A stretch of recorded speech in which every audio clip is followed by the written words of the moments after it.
최근 전 세계적으로 큰 신드롬을 일으키고 있는 대한민국의 자랑스러운 영화 기생충의 즐거움은 영화 자체를 넘어서 그것을 해석하고 그것을 통하여 세상을 해석하는 일에 달려있다 할 수 있습니다. 다시 말해 영화 자체 그냥 보고 나서 끝이 아니라 와 재밌다, 단순히 스토리가 재밌다, 뭐 액션이 멋있다 이런 게 절대 아니라는 거죠. 그것이 보여주고 있는 상징성, 그것을 이제 해석하고 이해하려고 하는 수고가 필요하다는 것입니다. 저는 최근에 영화와 관련된 설교를 거의 하지 않으려고 노력합니다. 왜냐하면 스포하면 거의 뭐 저를 세상 저런 무식한 놈을 만나 뭐 이런 수준으로 그렇기 때문에 뭐 말을 못하겠어요. 그래서 그냥 이렇다는 것만 알면 됩니다. 기생충이란 영화를 해석하는 다양한 시각이 존재할 수 있지만 대다수의 사람들이 인사이트를 얻게 되는 좋은 해석의 포인트 중 하나는 이것을 사회 계층의 이야기로 해석하는 것입니다. 사회 계층의 갈등을 주제로 해석한다는 거죠. 등장인물과 사건의 전개, 각종 소품들과 주요 대사들은 이러한 계층 갈등의 국면으로 생각해 보면 훨씬 많은 이야기, 많은 메시지를 던지고 있습니다. 이와 같이 주제를 통하여 우리는 보다 분명한 유의미한 해석적 지평을 얻게 됩니다. 우리는 벌써 5차례에 걸쳐서 에베소서 말씀을 생각해 보고 있습니다. 에베소서를 넘어서서 이 바울 서신 전체가 가진 문법이나 어조의 복잡함으로 말미암아 우리 모두가 이 내용들을 제대로 이해하는 데에는 참 어려움이 많습니다. 그래서 서신서는 대략적인 그냥 빨리 적용하고 빨리 그냥 우리한테 의미 있는 것들을 받아들이자 하는 차원에 멈추기가 쉽다는 것입니다. 그러나 저는 여러분들에게 한 가지 중요한 방법, 앞서 말씀드리는 방법을 제시해드리고자 합니다. 그것은 바로 전체를 관통하는 주제를 발견하는 일이라 할 수 있습니다. 이 주제를 발견하게 되면은 이 복잡해 보이는 모든 이야기들이 굉장히 단순화되고 단순화된 그 내용들이 보다 확실하게 다가오기 시작하는 것입니다. 세부적인 항목들도 그 주제 아래서 바르게 이해가 가능하다는 것이죠. 이러한 방법을 에베소서 전체에 적용해 보자면 에베소서의 주제가 무엇일까 하는 질문으로 귀결됩니다. 에베소 전체의 주제가 무엇이냐고 저한테 묻는다면 저는 바로 그것을 은혜라고 말씀드리고 있습니다. 은혜가 모든 것의 열쇠, 해석의 열쇠가 되고 있다는 것이죠. 오늘 본문 속에도 한 기도가 등장하는데 이 기도의 내용이 우리한테 크게 와닿지 않을 수 있습니다. 그러나 은혜라고 하는 관점, 다시 말해 은혜 받은 사람이 하는 기도라는 관점으로 이 말씀을 이해해 본다면 우리는 보다 확실하게 이 의미를 발견할 수 있게 될 줄 믿습니다. 아무쪼록 함께 예배하는 모든 성도님들 안에 은혜 받은 자의 기도의 내용을 보다 확실하고 분명하게 이해하고 깨닫고 발견하게 되시기를 예수님의 이름으로 축원합니다. 자, 이제 오늘 본문에 등장하는 기도의 내용을 함께 관찰하기 원합니다. 첫 번째, 우리는 기도의 대상과 그 방식을 보게 됩니다. 우리는 우선적으로 이 기도가 누구에게 드려지는 기도인가를 함께 보게 됩니다. 14절과 15절입니다. 같이 한번 읽겠습니다. 시작. 이러므로 내가 하늘과 땅에 있는 각 족속에게 이름을 주신 아버지 앞에 무릎을 꿇고 비노니. 아멘. 기도의 대상은 바로 하늘과 땅에 있는 각 족속에게 이름을 주신 아버지이십니다. 하늘과 땅에 있는 모든 족속이라고 하는 것은 이제 모든 가정들을 의미하는 거죠. 그러니까 모든 사람들, 모든 앞에 지금 존재하고 또 이전에도 있었고 또 앞으로도 오게 될 모든 사람들을 의미하는 것입니다. 그들에게 이름을 주신 분이라고 되어 있습니다. 이것은 하나님께서 존재하는 모든 사람들을 알고 이해하시고 그들을 특별한 관심을 가지고 사랑하신다라는 것이죠. 저희 집에 이제 고양이 3마리가 있어요. 장경동 버전 지금 하는 거예요. 고양이 3마리가 있어요. 고양이 3마리 다 이름을 누가 붙였을까요? 제가 붙였습니다. 굉장히 자랑스러운데요. 다 이름을 제가 붙여요. 이름을 붙일 때 붙이는 것도 재밌는데 이름을 붙여본 사람은 아는데 내가 붙인 이름을 부르는 게 참 재밌어요. 부를 때 참 이게 뭐라고 해야 될까요? 이렇게 다정합니다, 마음이. 그러니까 이름을 붙인다는 행위 자체가 아주 특별한 행위고 의미 있는 행위라는 것이고 이름을 붙일 때에 다가오는 감정이 상당히 다르다는 것이죠. 그러니까 하나님이 모든 족속에게 이름을 주신 분이라는 것은 하나님께서 모든 사람들을 향해서 깊은 관심과 사랑을 가지고 계시다라는 것을 의미하는 것이죠. 그러니까 이 사람의 기도는 사랑의 하나님, 다시 말해 우리를 잊어버리신 적 없고 우리를 향해서 깊은 관심을 가지고 계신 그 하나님을 아버지라고 부르면서 하는 기도라는 것입니다. 참 얼마나 아름다운지 말로 할 수 없습니다. 또 이 기도의 대상이 모든 족속에게 이름을 주신 아버지였다면 그 아버지께 나아가는 기도자, 은혜 받은 사람의 모습은 어떠합니까? 15절에 보니까 이름을 주신 아버지 앞에 무릎을 꿇고 비노니 이렇게 되어 있어요. 이게 기도와 관련된 동사 중에 굉장히 극히 드문 동사입니다. 무릎을 꿇고 기도한다는 내용은 물론 무릎을 꿇고 기도하는 형상이 많이 등장하고 성경에 그렇게 하는 상황이 많이 등장하는데 실제적으로 하나님께 기도할 때 내가 무릎을 꿇습니다 라고 하는 자기 고백적인 내용은 거의 등장하지 않습니다. 근데 여기에는 무릎을 꿇었다고 되어 있죠. 그래서 이 무릎을 꿇는다는 것의 이 모든 이 용례들을 살펴보자면 다른 것 아니고 예배하고 인정한다는 거예요. 예배하고 인정한다. 하나님을 예배하고 인정하면서 올려드리는 기도라는 거죠. 그 단순한 간구와 탄원을 넘어서서 그 하나님을 예배하는 마음을 가지고 하나님을 인정하고 그분 앞에 부복하며 올려드리는 기도라는 것입니다. 자, 그러면 그런 아버지께 그렇게 예배하며 올려드리는 기도의 내용은 무엇입니까? 그 기도의 내용은 약 4가지 정도로 생각해 볼 수 있습니다. 첫 번째 따라해 볼까요? 속사람의 강건. 네, 첫 번째는 바로 속사람의 강건에 대해서 기도하고 있어요. 16절 말씀 같이 읽겠습니다. 시작. 그의 영광의 풍성함을 따라 그의 성령으로 말미암아 너희 속사람을 능력으로 강건하게 하시오며. 아멘. 제가 어저께 이 기도의 내용을 정리하면서 이게 좀 복잡하잖아요. 그러니까 이거를 제가 나름대로 이렇게 뭐라고 할까요? 이렇게 도면 같은 걸로 만들어 볼까? 이제 하다가 제가 워낙 이제 그런데 은사가 없으니까 그래서 이제 헬라어로 된 원문을 다 그대로 복사해서 이거를 이제 제가 그림이 아니라 색깔로 이 글자에 제가 이런 말을 왜 하고 있죠? 근데 그만큼 노력을 했다는 거예요. 그만큼 노력을 많이 했는데 이제 여기에 따라오는 이 중요한 이 접속사가 있어요. 히나라고 하는데 그게 이제 바로 뭐뭇의 이유를 되는 거죠. 어떻게 기도한다 했을 때 이 히나가 붙은 다음에 뒤에 이제 동사들이 나와요. 그 동사들 4가지 정도로 분류할 수 있다는 거죠. 첫 번째는 바로 속 사람을 강건하게 해달라는 기도예요. 무릎 꿇고 기도하면서 속 사람을 강건하게 해주세요라고 기도하고 있다는 것입니다. 이 속 사람에 대한 강조점은 참 흥미롭습니다.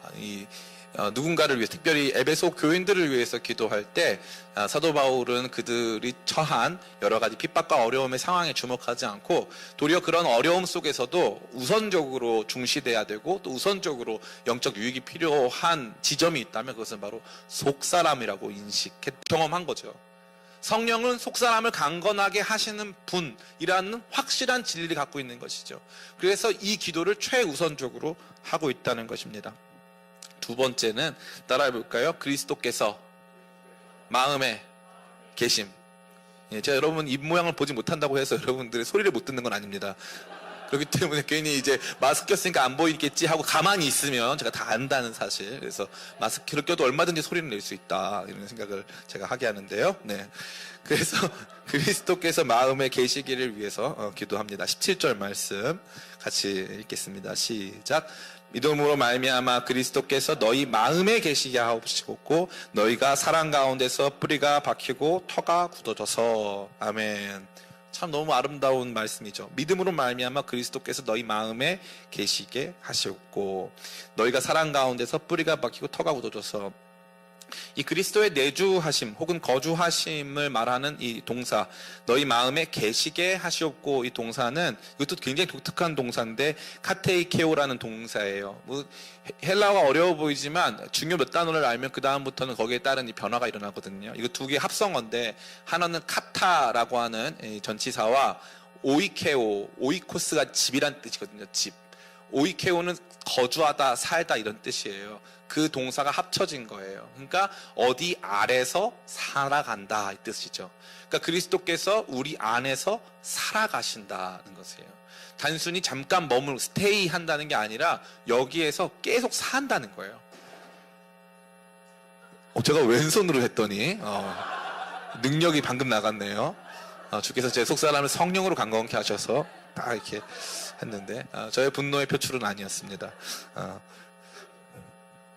오늘 굉장히 공허하네 마음이 계속. 나 이거 어떻게 해야 되는지 모르겠어. 여러분 저를 위해서 기도 많이 해주세요. 네. 되게 제가 이제 아카데믹하게 준비를 많이 했단 말이에요. 그런데 잘 안 되고 있어 지금. 도와주는 게 없어. 네. 그러니까 그리스도께서 우리 마음에 사셔야 된다 이거죠. 그걸 위해서 기도하는 거예요. 그거의 가치를 이 사람은 아는 거죠. 그리스도께서 너희 마음에 계시도록. 내 마음에 그리스도께서 사신다. 참 얼마나 아름다운 고백입니까? 툭 치면 그리스도가 나온다. 툭 치면 예수님이 나온다. 최권능 목사님이라는 분이 계신데, 이분이 이제 신사참배 안 해가지고 일본 순사한테 끌려가가지고 고문을 당하는 거예요. 고문을 당할 때마다 주여, 매를 한 대 딱 맞으면 주여 막 이렇게 하는 거예요. 오 예수님 막 이렇게 하니까 그거 안 하면 안 때린다 그랬어요. 그랬더니 최건능 목사님 뭐라고 했냐면, 내 안에는 주님으로 가득 차 있어서 손만 대면 예수님이 나오기 때문에 어쩔 수가 없다. 참 이 고백이 너무 아름답더라고요. 그리스도께서 우리 마음에 거주하신다, 사신다. 그래서 이 거주하고 살다라는 것을 더 이 구체적으로 설명한 게 바로 뒤에 보면은 이렇게 되어 있어요. 너희가 사랑 가운데서 뿌리가 박히고 터가 굳어져서. 이 말은 뭐냐면, 우리는 이제 정관사에 익숙하지가 않잖아요. 근데 이 헬라어나 영어에는 정관사가 있단 말이에요. 그러니까 이 사랑이 무슨 사랑을 가르치냐가 나와요. 그 무슨 사랑이에요? 그리스도의 사랑입니다. 그 사랑을 말하는 거예요. 바로 그 사랑. 그리스도께서 내 안에 계시면 우리가 그 사랑 안에서 뿌리가 박히고 거기 안에서 터가 굳어진대요. 얼마나 아름다운 말씀입니까? 그리스도께서 내 안에 계시면 나의 삶의 뿌리가 그리스도의 사랑을 향하여서 나아가고, 그리스도의 사랑이 우리의 터가 되어서 그 위에 세워질 수 있다는 것을 말하는 거죠. 그리스도께서 내 안에 계시다고 하는 거룩한 확신, 그러한 우리 안의 체험은 너무나 중요한 것입니다. 그래서 은혜 받은 사람은 그것을 위해서 기도하고 있습니다. 세 번째 따라 볼까요? 그리스도의 사랑을 알도록. 우리 18절과 19절 상반절까지의 내용 함께 살펴보기를 원합니다. 같이 읽겠습니다. 시작. 능히 모든 성도와 함께 지식에 넘치는 그리스도의 사랑을 알고 그 너비와 길이와 높이와 깊이가 어떠함을 깨달아. 예. 능히 모든 성도와 함께 지식에 넘치는 그리스도의 사랑을 알고 그 너비와 길이와 높이와 깊이가 어떠함을 깨달아. 이것이 또 이제 기도해 주는 아주 중요한 포인트가 됩니다. 특별히 우리말 성경 19절에 어떠함을 깨달아에 해당하는, 깨닫다에 해당하는 동사는 바로 카타 람바노라고 되어 있어요. 람바노는 취하다, 테이크라는 뜻이거든요. 그럼 카타가 붙으면 그냥 확 제대로 꽉 붙잡다, 이것을 의미하는 거죠. 그러니까 그 너비와 길이와 높이와 깊이가 어떠함을 그냥 깨닫는, 이 정도구나, 이게 아니라 그걸 확실히 알게 되는 거예요. 이 정도구나. 이거를 정말 더 깊이 알게 된다는 거죠. 그걸 깨닫게 된다는 사실입니다. 이것은 무언가를 손에 움켜쥔다는 그림을 갖고 있고, 그 정도로 철저하게 그리스도의 사랑을 알아야 한다는 것입니다. 가만히 보면 이 내용 안에서 가장 구체적인 게 뭐냐, 속사람을 강건하게 하다 뭔지 모르겠잖아요. 그죠? 속사람을 강건하게 하는 게 어떻게 되는 거야? 난 잘 모르겠어. 이럴 수 있잖아요. 뿐만 아니라 그리스도께서 내 마음에 계신다? 마음에 계시는 게 어떤 상태야? 난 잘 모르겠어. 이럴 수 있단 말이죠. 그런데 그리스도의 사랑의 넓이와 이 길이와 높이와 깊이를 완전히 정말 안 보고도 아는 것처럼 확 손에 붙잡게 되는 것은 사실 우리가 알 수 있는 내용입니다. 가장 구체적으로 설명이 가능한 거죠. 그리스도의 사랑을 알아야 한다. 이 중심에 서 있습니다. 이 내용이 중심에 서 있다는 거죠. 저는 우리 기쁨의 교회가 이 거룩한 그리스도의 사랑 가운데 거하기를 간절히 축복합니다. 이 사랑을 안다는 건 너무 감사한 거예요. 생각해보면은 사람은 무엇으로 삽니까? 사람은 사랑으로 살아요. 제가 보니까 이 어떤 카툰이 있었는데, 그 만화에 이 여성이 남성한테 자기 나 사랑해? 이렇게 물어보더라고요. 그러니까 그 남자가 좀 어리둥절했어요. 결혼식을 하는데 이제 부인이 남편한테 자기 나 사랑해? 이렇게 물어보고, 둘이 늙었어요. 그래가지고 있는데 할머니가 자기 나 사랑해? 이렇게 물어보고, 둘이 관에 들어갔어요. 그랬더니 할머니가 할아버지한테 나 사랑하냐고 물어보더라고요.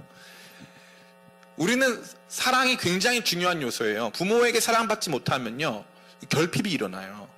신기하죠. 사랑은 우리를 온전케 해주는 가장 중요한 요소입니다. 사랑이 없이는 아무것도 안 돼요. 인간은 밥만 먹고 절대 못 살아요. 인간은 사랑 때문에 사는 겁니다. 사랑 때문에. 제가 제일 안타까운 게 뭐냐면은, 요즘에 우리 청년들이 욜로, 어차피 한 번 사는 거, 뭐 여행도 다니고, 뭐 내가 하고 싶은 거 많이 하고, 고양이 키우고, 뭐 이렇게 살잖아요. 그다음에 좀 이렇게 그러다가 좀 내가 뭔가 이렇게 좀 부족하다고 느끼고 좀 이렇게 더 체온받기 원하면 플렉스 하잖아요. 내가 좀 플렉스했어 이렇게 해가지고 그렇게 살잖아요. 그래서 맛있는 거 혼자 막 먹고 인스타그램 사진 엄청 찍고 그런데 잘 채워져요? 안 채워져요? 안 채워져요. 좋은데 여행 갔다 와도 잘 안 채워집니다. 왜요? 인간은 그런 존재가 아니거든요. 인간은 사랑받아야 되는 존재. 사랑하고 사랑하는 게 인간이에요. 그리스도의 사랑을 아는 것, 그것을 깨닫게 되는 것, 그게 얼마나 큰지를 발견하는 건 진짜 중요한 문제예요. 신앙생활에서 진짜 중요한 문제. 여러분 생각해 보세요. 그 어떤 종교가 해당 종교의 이 신앙의 대상에 사랑을 이토록 갈망하는 종교가 있습니까? 없습니까? 불교가 부처님의 사랑을 너무 알고 싶고 너무 사모하고 이러는가요? 그렇지 않거든요. 그렇지 않습니다. 이슬람교도 마찬가지예요. 알라후 아크바르는 무슨 뜻이냐면은 알라는 위대하시다. 알라는 전적 타자다. 우리와 같지가 않다. 너무 커서 도달할 수가 없다는 뜻이에요. 그러니까 그분이 나를 친밀하게 사랑하시고 이런 내용 없습니다. 기독교 신앙이 갖는 정말 아름답고 위대한 거는 하나님이 우리를 얼만큼 사랑하시느냐를 진짜 발견하는 게 우리 신앙의 중심에 서 있다는 거예요. 너무나 아름답고 멋있는 내용이 아닐 수 없다는 것입니다. 사도는 저와 여러분 모두를, 또 특별히 에베소 교회를 중심으로 한 이 많은 교회들을 향해서 그들이 그리스도의 사랑을 알아가는 것이 이 너무나도 중요한 문제임을 알도록 기도하고 있다는 사실입니다. 마지막으로는 따라해 볼까요? 충만하게 되기를. 같이 한번 19절 같이 읽었으면 좋겠습니다. 시작. 그 너비와 길이와 높이와 깊이가 어떠함을 깨달아. 아니죠. 그 뒤에 읽어야죠. 시작. 하나님의 모든 충만하신 것으로 너희에게 충만하게 하시기를 구하노라. 아멘. 하나님의 모든 충만하신 것으로 너희에게 충만하게 하기를 구하노라. 이 말은 뭐냐면요, 우리는 결핍의 존재란 뜻이에요. 우리는 결핍의 존재고 하나님은 충만하신 분이란 뜻입니다. 이 하나님의 충만하심이 우리 가운데 온전히 임하도록, 그래서 하나님의 충만하심이 우리의 결핍을 채워가도록 기도하고 있다는 거죠. 매우 구체적이고 실제적인 필요를 드리는 겁니다. 뒤에 보면은 이게 더 확실해지는데, 이 충만함을 위해서 기도하는 이 모든 과정에 뭐가 나타나냐면은 20절 말씀 우리 같이 한번 읽어보겠습니다. 시작. 우리 가운데서 역사하시는 능력대로 우리가 구하거나 생각하는 모든 것에 더 넘치도록 능히 하실 이에게. 아멘. 이거 보세요. 우리가 구하거나 생각하는 모든 것에 더 넘치도록 능히 하실 수 있는 분이란 뜻이에요. 그러니까 하나님의 충만함이 우리 자신을 채운다 이거죠. 우리의 결핍, 우리의 무지의 영역, 우리가 잘 모르는 영역, 우리가 부족하고 알지 못할 뿐만 아니라 제대로 받아들이고 있지 못한 모든 부분에 대해서 하나님께서 채우시고 충만케 하시기를 기도하고 있다는 것입니다. 이 모든 건 단편적으로 말해서 이와 같습니다. 이 기도하는 내용들은 속사람의 강건을 위해서 기도하는데, 이게 가장 중요할 뿐만 아니라 주님께서 우리 속사람을 강건하게 하실 수 있다는 사실을 믿으면서 기도하는 것이고, 그리스도께서 마음에 계신다는 것이 어떠한 가치와 의미를 가지고 있는가, 이 은혜 받은 사람은 알고 있다는 거죠. 그러니까 이 기도는 경험을 말하는 거예요. 내가 경험한 거, 내 속사람이 강해지는 것을 경험했어요. 내 속사람이 성령 가운데 강해지는 것을 경험했어요. 내가 경험한 것은 그리스도께서 내 마음에 계셔가지고 내가 그 사랑 가운데 뿌리가 박히고 터가 굳어지는 것을 경험했다는 거죠. 내가 경험한 것은 그리스도의 사랑의 이 넓이와 길이와 높이와 깊이, 이 모든 것들이 얼만큼 큰가를 그는 경험했다는 거죠. 이 동일한 역사가 다른 사람들에게도 임하기를 원한다. 그 주님의 충만하심이 나에게 임한 그 충만함이 너에게도 임하기를 원한다라고 하는 거룩한 고백이 이 기도 속에 담겨 있다는 것입니다. 이런 내용들을 정리해 보자면, 속사람의 강건은 그리스도의 거하심으로, 그리스도의 거하심은 사랑 가운데 뿌리가 박히고 터가 잡힘으로, 그 내용은 그리스도의 사랑을 온전히 이해하게 되므로, 그것은 다 하나님의 충만하심으로 충만케 되는 것으로 이렇게 나아가는 거죠. 속사람의 강건이 이러한 모든 과정의 출발점이 되어지고, 그 중심에 그리스도의 사랑을 온전히 이해하는 것이 나타난다는 것을 우리가 문법적으로 살펴볼 수가 있습니다. 이제 마지막으로 기도의 내용까지 살펴봤다면, 마지막으로 기도의 마무리를 생각해 볼 필요가 있습니다. 옛날 얘기죠. 우리에게 많은 시사점을 던져주고 있는데 20절부터 21절까지 말씀 우리 같이 한번 읽어보겠습니다. 시작. 우리 가운데서 역사하시는 능력대로 우리가 구하고자 생각하는 모든 것에 더 넘치도록 능히 하실 이에게 교회 안에서와 그리스도 예수 안에서 영광이 대대로 영원 무궁하기를 원하노라. 아멘. 영광이 대대로 영원 무궁하기를 원하노라. 아멘. 이렇게 고백하고 있습니다. 뭘로 끝나죠? 송영으로 끝납니다. 이 에베소서의 중요한 특징은 뭐냐면 하나님을 향한 거룩한 고백과 선언, 찬송이 많이 등장한다는 거죠. 이 기도 역시도 마찬가지입니다. 기도할 때 기쁨과 감격 속에 끝날 때가 많아요? 아니면은 불신이나 기도 끝나고 나서도 여전히 우리 가운데 채워지지 않는 이 공허함으로 끝날 때가 많습니까? 많은 사람들이 이 기도 가운데 온전한 신뢰를 주님 앞에 드리지 못할 때가 많이 있어요. 기도 끝나고 나서 주님을 찬양할 때 그 찬양이 진짜 주님께서 이러한 일들을 행하실 것이라고 하는 믿음으로 나가지 못할 때가 참 많다는 거죠. 그런데 이 사람은 이렇게 말하고 있어요. 우리 가운데서 역사하시는 능력대로, 그 능력이 얼마나 크냐면은 우리가 구하거나 생각하는 것 이상의 것을 주실 거라는 말인 거죠.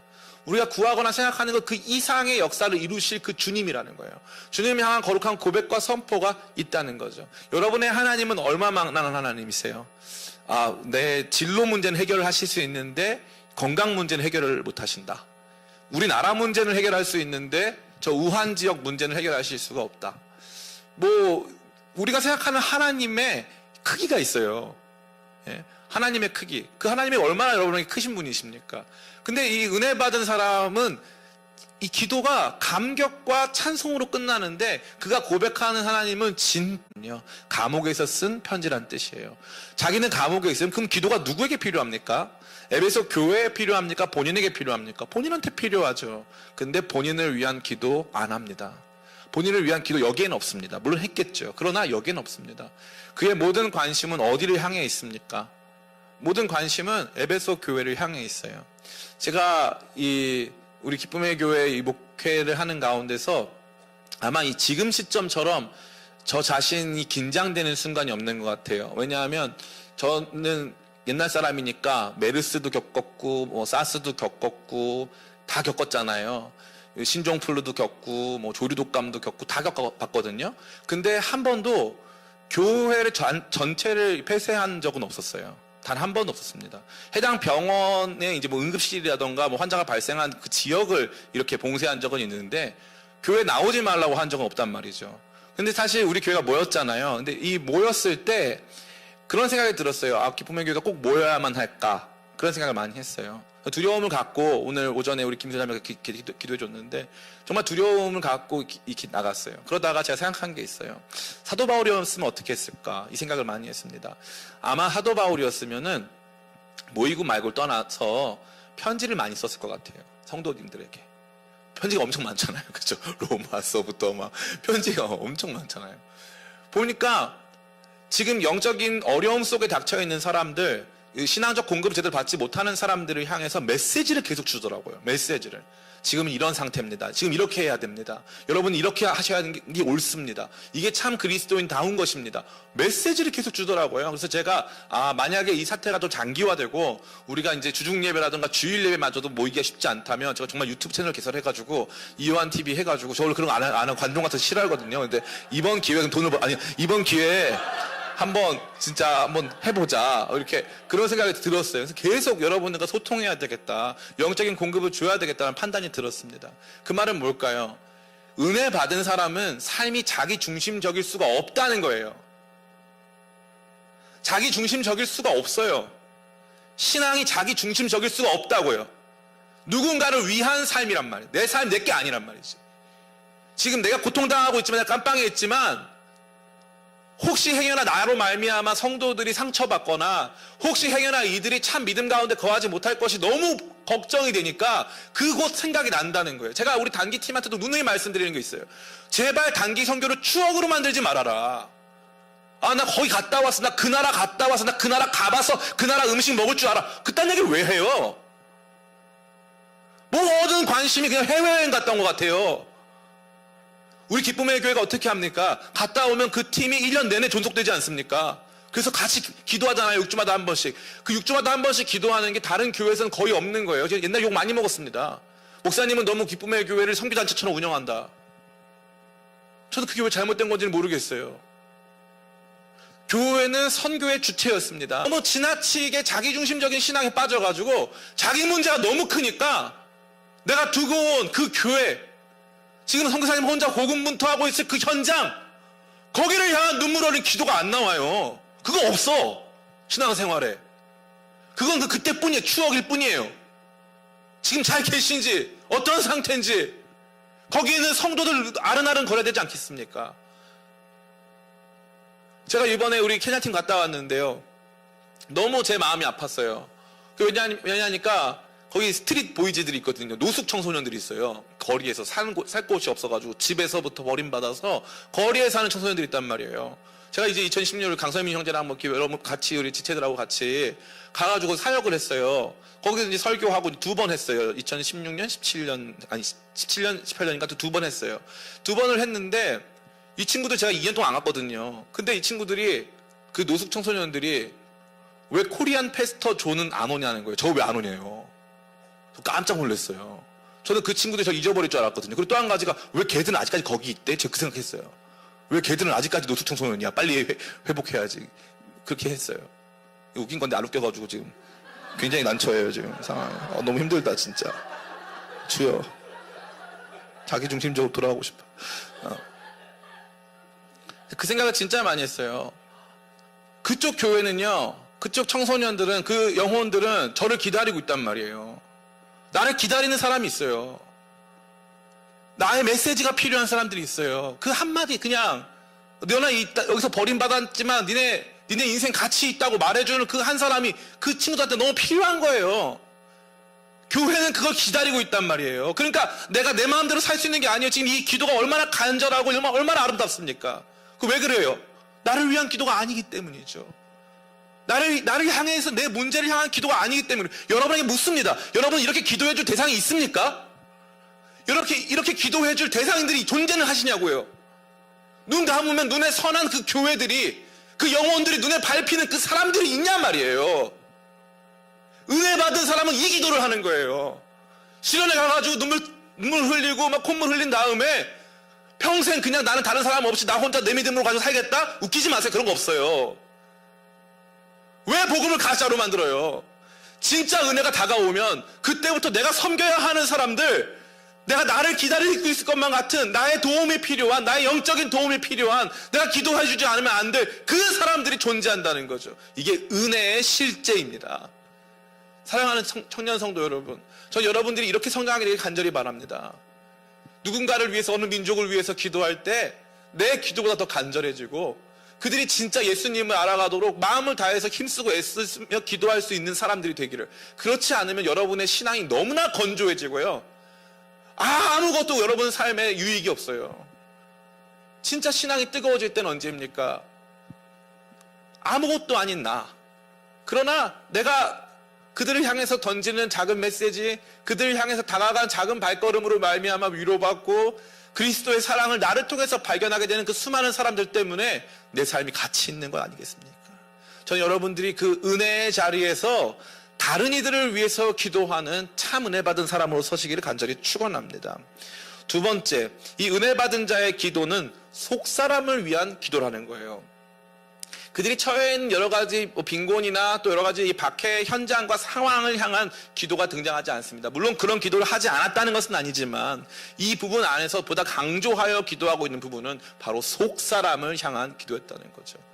참 저는 이 말씀이 너무 제 마음에 와닿습니다. 이 목회자들도 마찬가지인데, 때로는 우리가 여러분들이 가진 삶의 정황과 현실, 고통과 아픔에 대해서 목회자들이 사실 굉장히 큰 스트레스를 받아요. 그게 무슨 뜻이냐면, 그게 싫다는 게 아니라 여러분들이 어떤 상황인지를 아니까 눈만 감아도 여러분들의 삶이 보여요. 그래서 여러분들이 얼마나 힘들까 그걸 아니까 그 저의 눌림이 되는 거예요. 너무 힘들 텐데, 너무 고통스러울 텐데 어떻게 해줘야 되지? 막 이런 눌림이 되는 거죠. 근데 제가 이 말씀을 딱 보는데 하나님 저한테 정말 이 토르 망치로 저를 때리시는 기분이었어요. 왜 이러지 오늘? 진짜 하나님 저한테 말씀하신 것 같아요. 요한아, 진짜 필요한 건 속사람의 강건이야. 무슨 그 상황 자체를 변화시키고 가난한 저들을 먹여주세요, 잘 곳 없는 저들에게 집을 주세요, 미안한데 진짜 필요한 건 그들이 속사람으로 강건해지는 거야. 그 속사람의 강건은 뭐예요? 속사람의 강건은 그리스도께서 그들 안에 사시는 거예요. 성령으로 말미암아 속사람이 강건해지는데, 그 강건하게 되면은 믿음으로 말미암아 그리스도께서 우리 안에 사시고, 우리가 그 사랑 안에서 뿌리받고 그 사랑 안에서 터가 세워져서 거기서 자라게 되는 역사가 일어나는 거죠. 이게 더 중요한 문제라는 거죠. 더 건설적인 문제라는 사실이에요. 그러니까 은혜 받은 사람은 이 가치를 아는 거예요.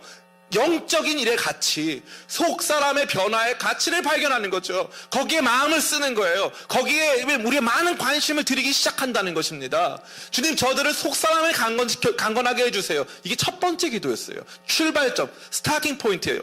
여기서부터 출발하는 거예요. 주님, 우리 기쁨의 교회를 속사람으로 강건케 해주세요.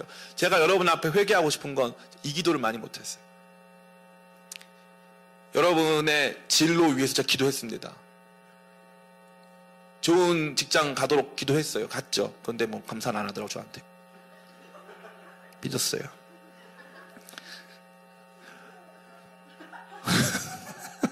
눈물 날 것 같아.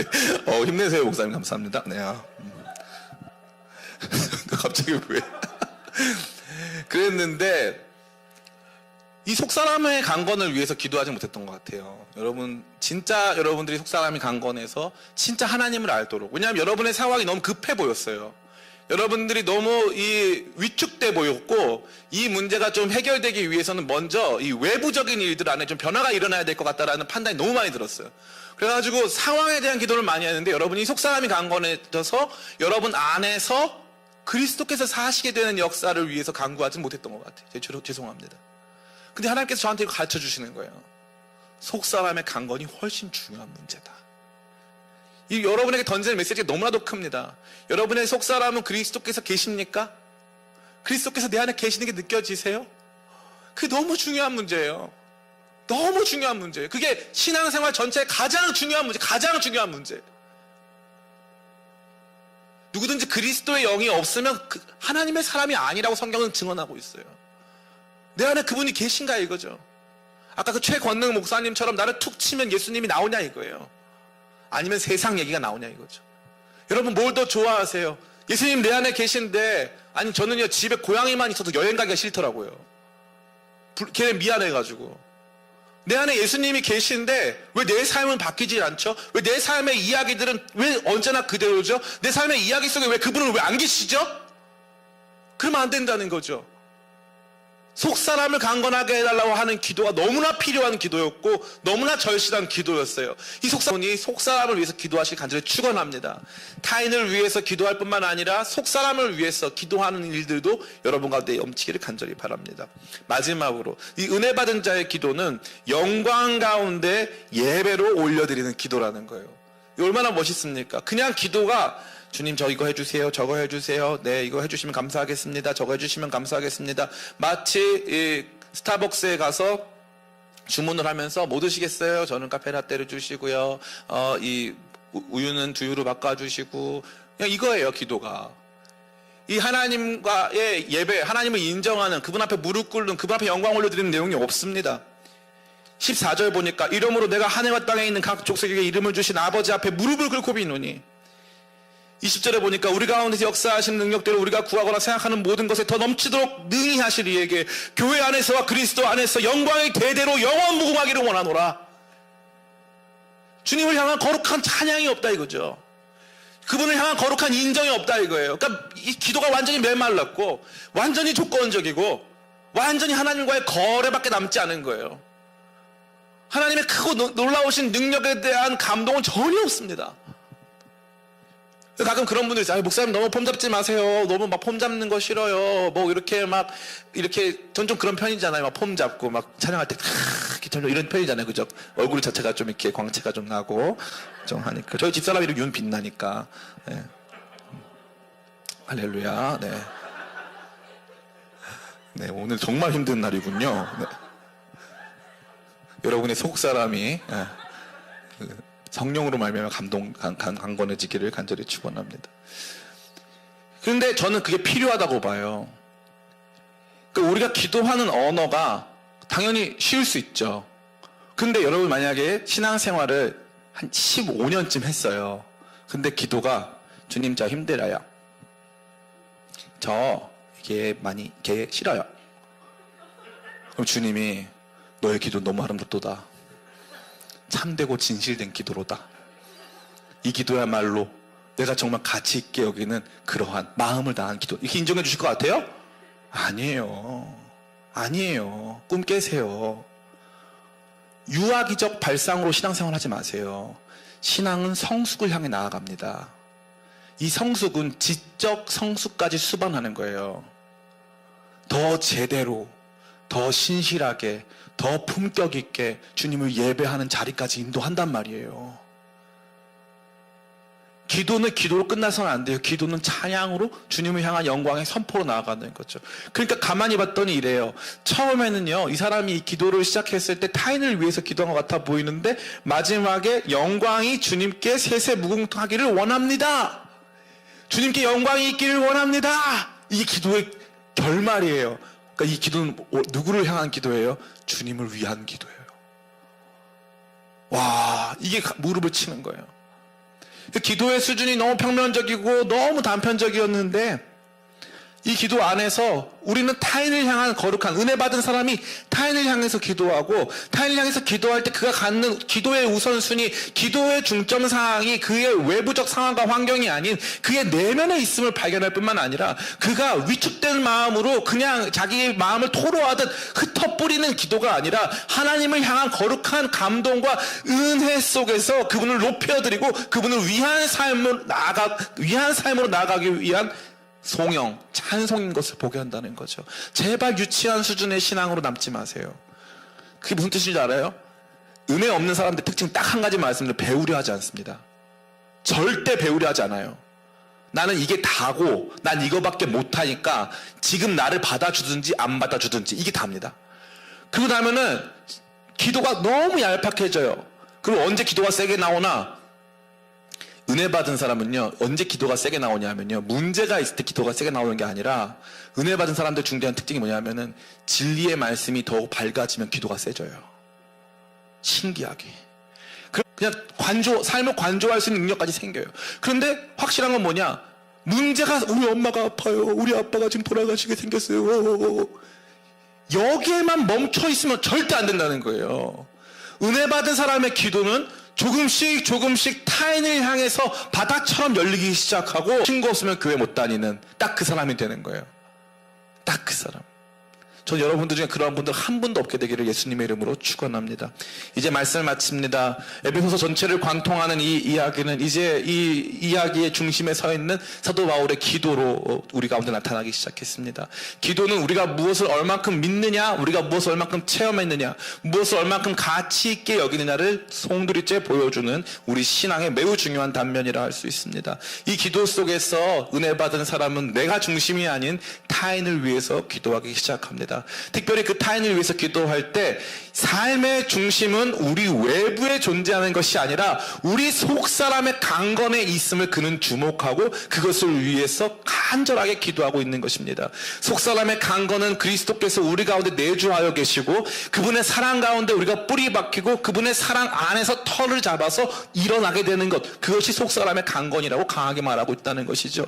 그러한 내면의 모습은 점차적으로 외부적으로 확대가 되어서 우리로 그리스도의 사랑의 넓이와 길이와 높이와 깊이를 이해하는 단계까지 나아가게 한다는 것입니다. 그분의 충만함으로 충만함을 얻게 된다는 것이죠. 이러한 모든 기도를 올려드릴 때 그는 하나님을 향해 영광의 찬송으로 이 기도를 올려드리고 있습니다. 사랑하는 기쁨의 교회 성도 여러분, 이것이 저와 여러분에게 오늘 잊지 않을 수 있습니다. 저도 이렇게까지 기도 못해요.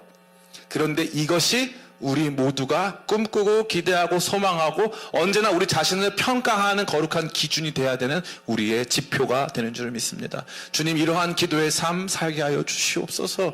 나도 나밖에 모르는 사람이어서 그냥 내 기도가 전부인 사람 되지 않게 도와주시고 내 기도 안에 다른 모든 족속들, 다른 모든 사람들, 은혜가 필요한 수많은 사람들의 자리가 생겨나게 도와주시고 그들의 속 사람을 위해서 기도하게 하실 뿐만 아니라 이러한 기도를 찬양과 영광 가운데 올려드릴 수 있는 정말 품격 있는 참된 그리스도인 진짜 은혜 받은 사람의 삶을 살도록 주여 역사하여 주시옵소서. 이러한 삶을 살게 되는 저와 여러분 다 되시기를 예수님의 이름으로 축원합니다. 우리 잠시 같이 기도하기를 원합니다. 우리 같이 기도하겠습니다.